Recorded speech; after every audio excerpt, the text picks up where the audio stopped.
do it. Don't sell your North Texas home until you've listened to this video, because one of the things we regret in life is selling the properties that we held. We've moved a couple times in our 20 years of marriage, and every time we've sold our property, well, we've regretted it. So let's get into it, shall we?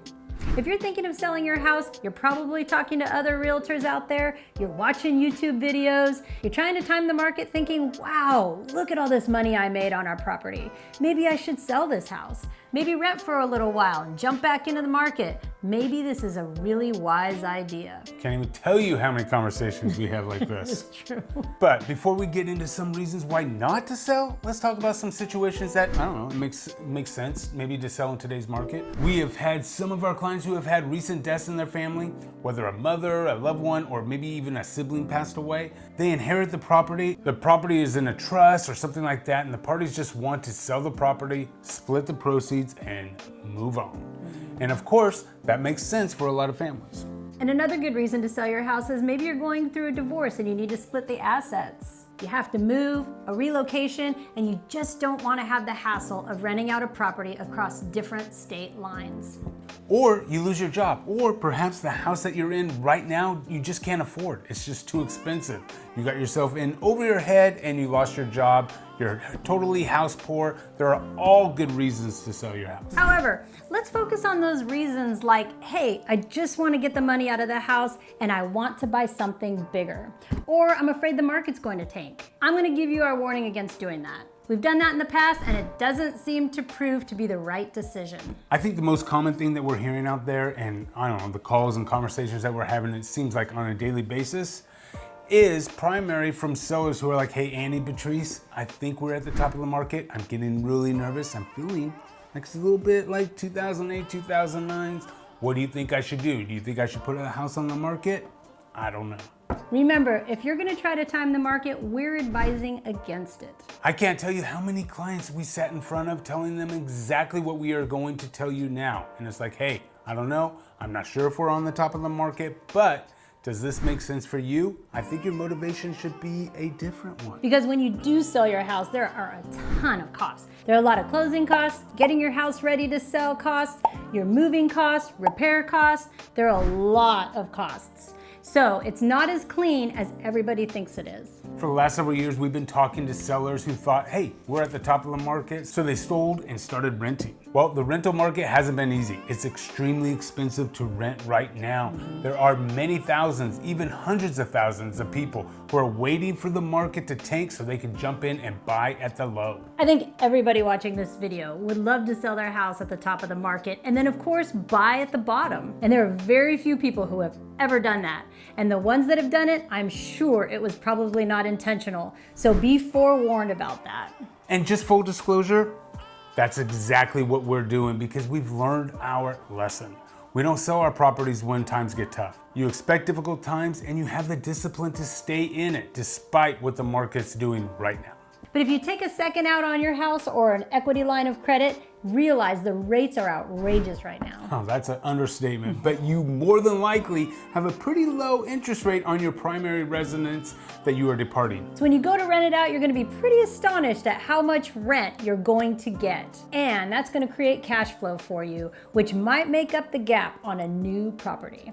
This is a short-term pain for a long-term gain, am I right? That's right. So it might be tight for a little bit, but hey, if you have the finances and your reserves to make it happen, it might make sense for you. So we're just encouraging you to do the math. Like we've said before, it's always good to live below your means. But this is one of the ways that a lot of real estate investors and people of wealth create that passive income that helps them to retire and pass on generational wealth in the future.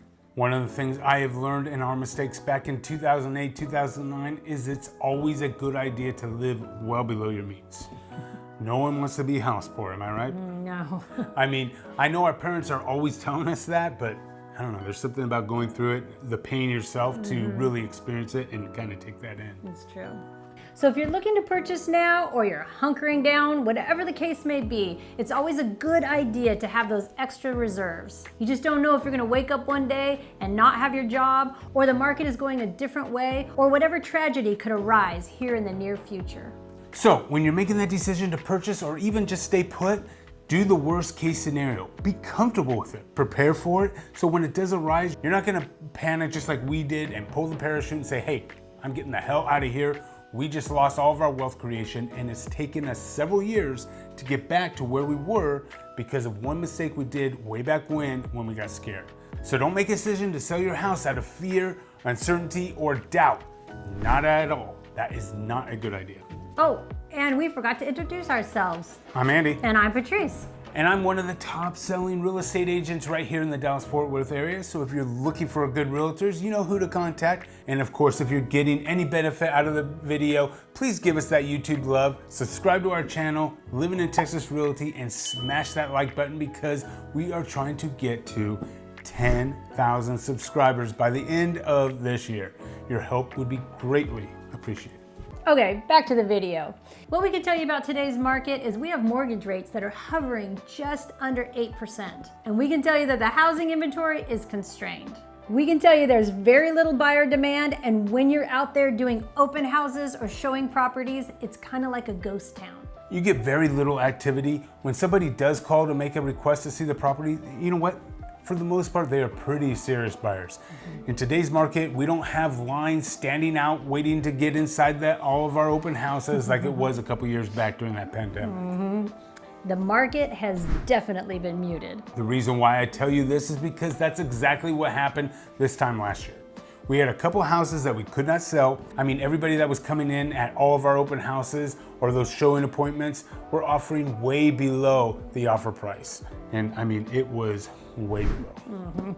So I just told our sellers, listen, why don't we take the house off the market? Let's wait 90 days or so, repackage it, and put the house on the market at the beginning of this year. And of course, we did. And when we started 2024, we had a very strong start, and I sold those two properties quickly, and we were able to move on. The point of this is you can never time the market, so don't try to outsmart it. There's so many moving parts that affect it. If you want to sell, just make sure it makes sense. And it's never a bad idea to hold your position, especially if you can afford it for a very long time. If you're selling your house or just considering it, just heed our warning, okay? Think long term. Is the house going to be worth more in 10, 20 years? More than likely, when I ask our sellers, they go, well, hell yeah, it is. Well, then already then. So why are we selling it, right? Let's come up with a different way to finance your new property because I think it's a great idea. If you have the finances and the ability to own two at once by renting one of them out, it might be a more strategic thing to do so. And if you say, no, Andy and Patrice, we're selling the house, this is what we're comfortable with, then I'm gonna tell you now, more than ever, that you need to make your properties look beautiful. You need to go those extra steps. And if you're like, I don't care, Andy, Patrice, I have to sell our house, I have other reasons, and I appreciate your warning, then I would say definitely present your house in the best light. Also, probably equally as important is hiring the right representation.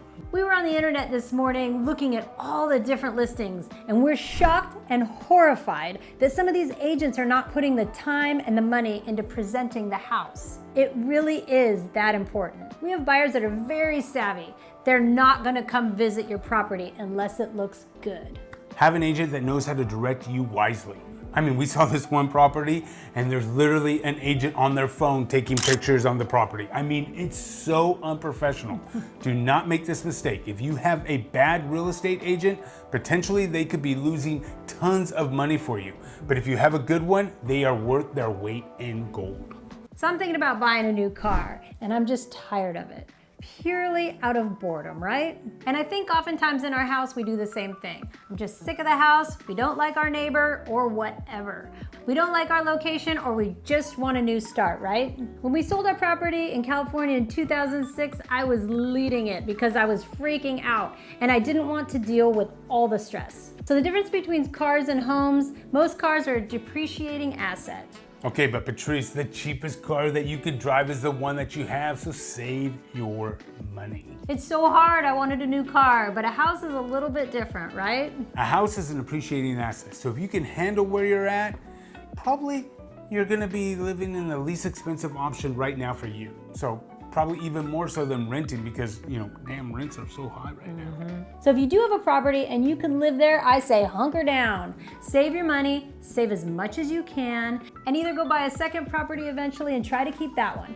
That is what we are doing right now. We're sharing what we are doing actually right now, and actually the conversations that we're having with our clients, because if you do save that property, you hold on to it, more than likely in the next 10, 20 years, it's gonna be worth a lot more value than it is right now. And I know it's hard. We want that shiny new thing, and we struggle with this, but we've learned our lesson and we're passing on our experiences to you and hoping that you're gonna get some benefit from it. Another warning is that for those of you with families or you're just moving up to a bigger house, realize that you're gonna have more property tax, you're gonna have more maintenance, and most likely you're gonna have to buy a whole hell of a lot more furniture. And usually the yard's even bigger. Everything costs more. We've had a lot of you downsizers say, I just want to downsize into something smaller. Realize everything's smaller. Your garage is smaller, your cabinets are smaller, everything is smaller. What we've seen over the past 10 years in our career is if you're going from a huge house down to a smaller house, usually they sell the smaller house and find something a little bit bigger. Yeah, they go too small right from the jump. They do.